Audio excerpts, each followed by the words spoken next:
What is up, Mav fans and hoop heads? Wish everyone good vibes out there, especially tonight. I'm AG, your host. Welcome on into another episode of Mavs Rundown.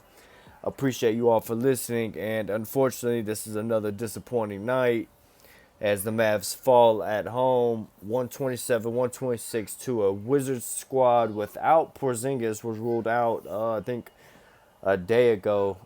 After he had twisted his ankle their last game. But so no Porzingis, so we didn't get to see that. So I think that kind of took some of the juice out of it because this game honestly eerily looks similar to the Atlanta Hawk game that we just had, where offensively we were able to score points, but defensively just could not get enough stops. And that's basically where we're at. Defense, man. Defense wins championships and definitely helps you win regular season games, and it's tough. So we're just gonna go through this rundown real quick of the game before we get to the stats and all that. So yeah, no KP, no this game, no Seawood or Maxey still for the Mavs. Starters were Luka, Spencer, Tim, Dodo, and Dwight Powell. The first quarter. Little bit of a up and down quarter for the Mavs. Really more up for Luka. Luka had 15 in the first quarter, and everyone else had kind of like slow shooting start to the game. But it was 32-28. The Wizards were up at the end of the first quarter. Second quarter, man, it was really a game of runs. It was a quarter of runs. I'm sorry, a quarter of runs. Mavs jump off to a 12-2 early run in the quarter, make it like 40-34. And you're thinking like, okay, now the Mavs are getting some of this momentum back. And then all of a sudden it became like a back and forth game. Luka was trying to, take over at some point to keep us in it and stuff. And then the end of the second quarter, the Wizards finished the quarter on a 12-1 run. And they go up at the halftime 65-60 after Mavs. Honestly, we thought we're having a good, finish to the quarter or finish to the half, and that just all got ruined by that 12-1 run. Mavs were getting basically kind of killed inside, and it wasn't just like points in the paint. It was more so getting fouled. They had 19 free throws at halftime compared to our 10. So it was just like they were just getting to the line over and over, which you mean they had 41 free throws compared to our 26.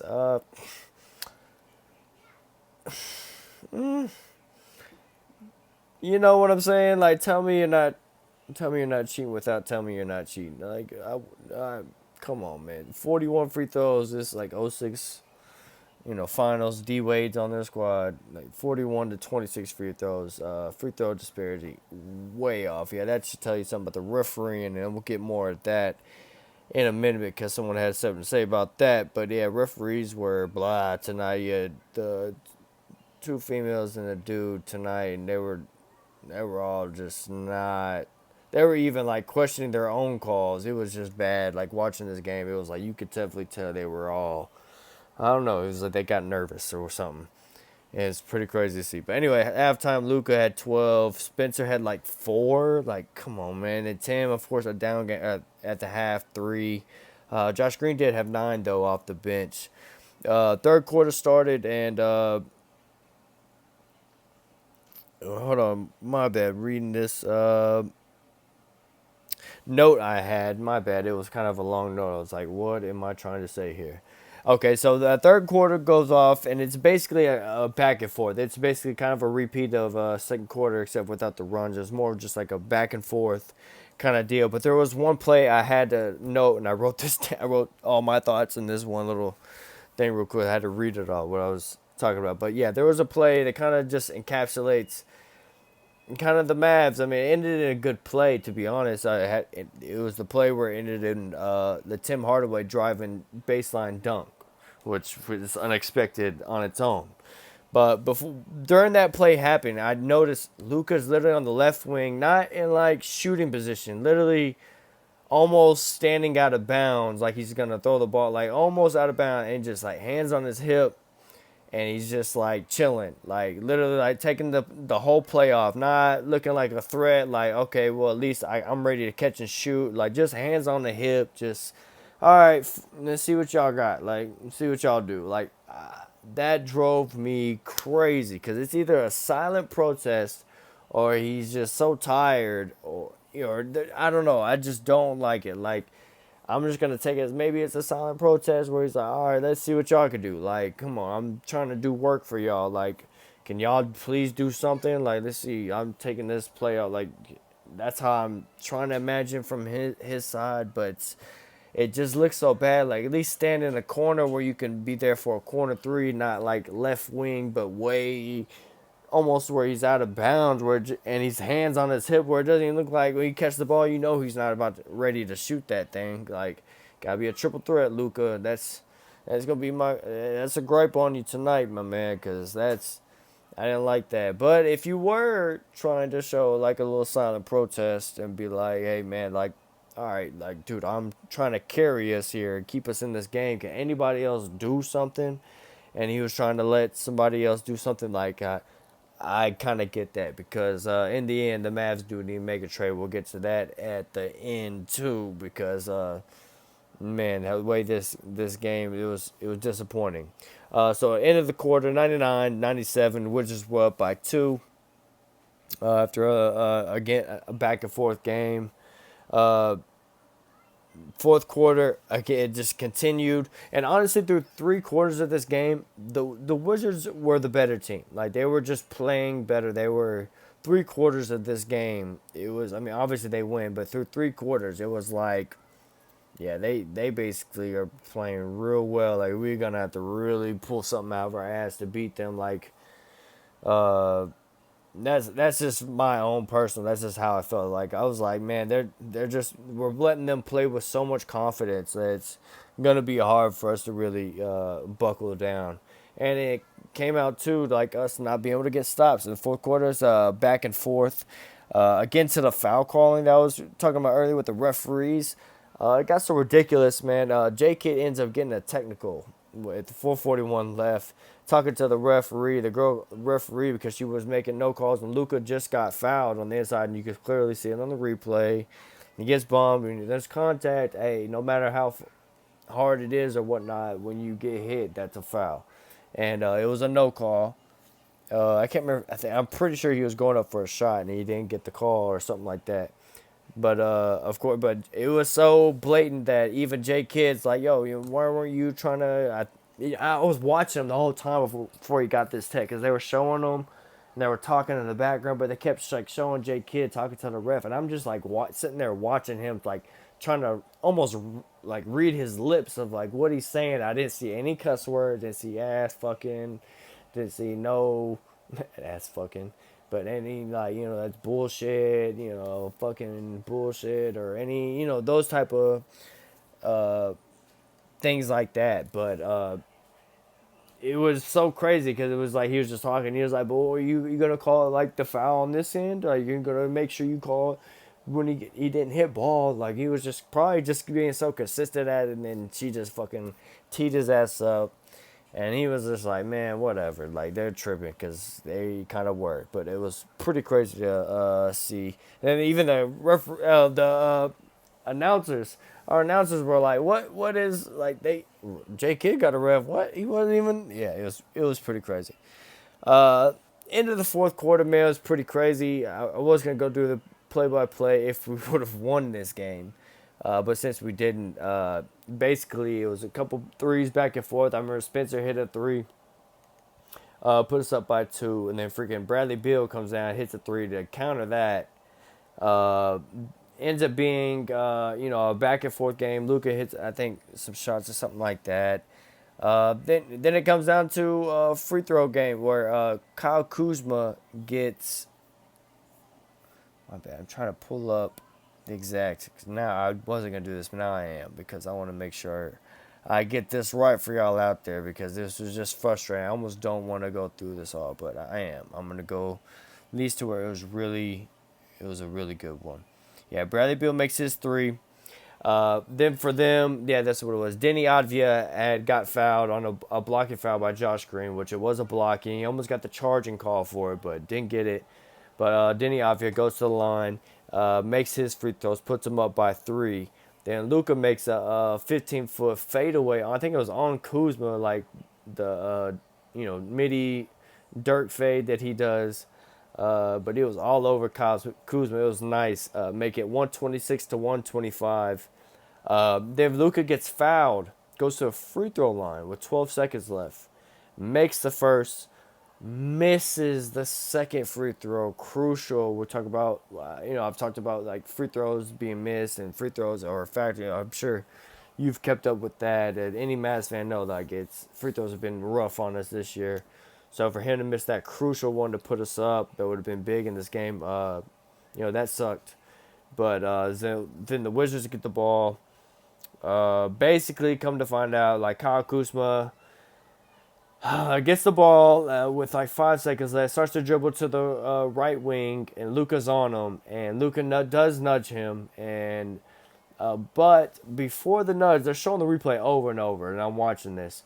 Before he nudges him, before the foul is called, he clearly steps out of bounds. I don't know why nobody even was talking about it, but if you go watch it from the angle I seen, Kyle Kuzma clearly steps out of bounds before the contact of Luka like bumping him to where he can't, where he literally like bumps him out of bounds. Like Kuzma was already stepping out of bounds. So that's my 2 cents on it. But either way, the refs called the bump on Luka, and you just got to be a smarter play on Luka. Like you can't bump, got to give him his space, just keep your hands up. He's 6'7", so he's got enough, arm space and whatnot just to be in his area to force a missed shot.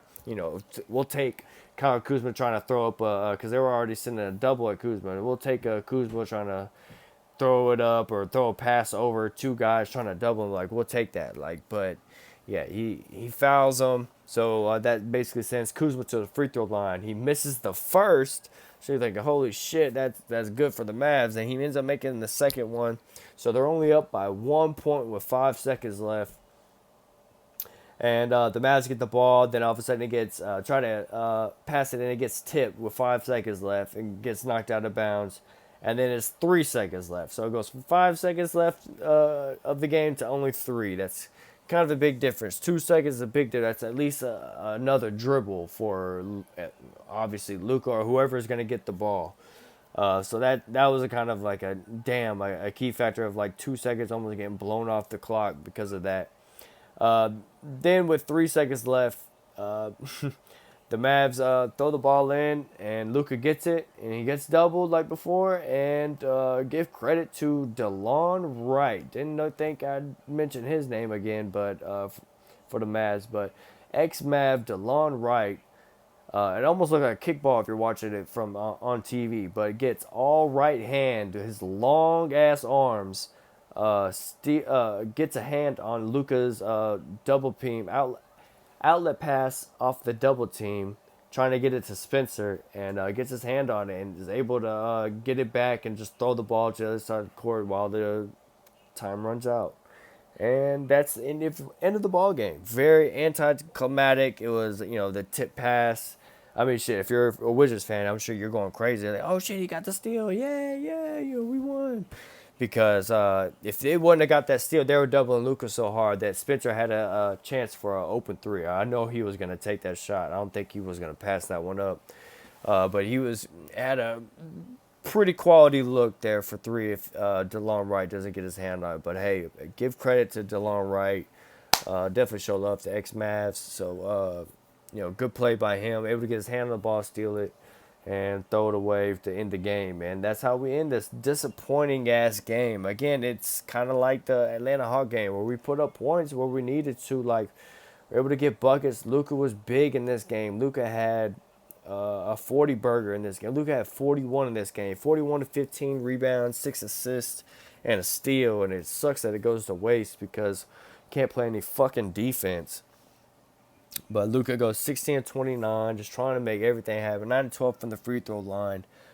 Just not enough. Dodo had 12 in this game, had a pretty solid game. Tim Hardaway had a down Timmy game, only 5 points on 2 of 9, 1 of 7 shooting. Spencer Dinwiddie finished with 20 points, 8 assists. He was a plus 16. So, I mean, he still finished, very, his efficient, consistent numbers, but I wish he would have been just more aggressive. We needed him more in that, especially that first half when they were making those runs. Wish Spencer was a little bit more aggressive then, making shots. If Mavs would have won this game ball would have went to probably Dwight Powell. He had a season high 22 points tonight and 9 rebounds on the start, 8 of 12 from the field, 6 of 7 from the free throw line. Had an assist, a steal, and a block to go with it all. Yeah, he was gonna get game ball because he was just all over the place. His energy, his hustle was really key for the Mavs tonight. It was kind of funny. I think they said like his other season high that he had like last was that the last time he got like 20 points or something like that was against the Wizards. So it's kind of funny. He gets it again. He has their number, so to speak. So that's pretty funny. But yeah, he had a great game, honestly. And his block was really nice too. It was like a fast break, I think, or he come from behind basically and swatted that shit. So it's pretty nice to see. Off the bench, Josh Green, 32 minutes, had 16 points, really good game. 7 of 9 from the field, 2 of 3 from 3, 3 rebounds, assists, a steal. He's really coming into his own. His role, like that 3-and-D type guy, just cause some chaos, can do a little bit off the dribble. Love it. Reggie Bullock in his 24 minutes, only 3 points, 1 of 5 from field, only 1 of 4 from 3. Had 3 assists though with that, and a rebound and a block. Davis Bertans, Lavian Laser had a sighting tonight. In his 13 minutes, he had 7 points, 3 of 3 from the field, 1 of 1 from 3. His buckets were 3 in the first half, and then I know he had a pull up midi off the bank, off the glass too. I think in the first half, and then I think in the second half he had a fast break layup to give him his 7 points. Good stuff from him tonight, and he had a rebound and a steal to go along with that. Other guys played well. It's just offensively, honestly, we played well enough. We were only 10 of 30 from 3, 33%, but I feel like you put up 126, you're doing something right. But defensively, couldn't stop fouling. Apparently, whatever you want to say about the referees or whatnot, but 41 free throws is definitely not good. 41 compared to 26 though, that looks something weird, but and fishy. But anyways, man, that was it tonight. That was the difference maker.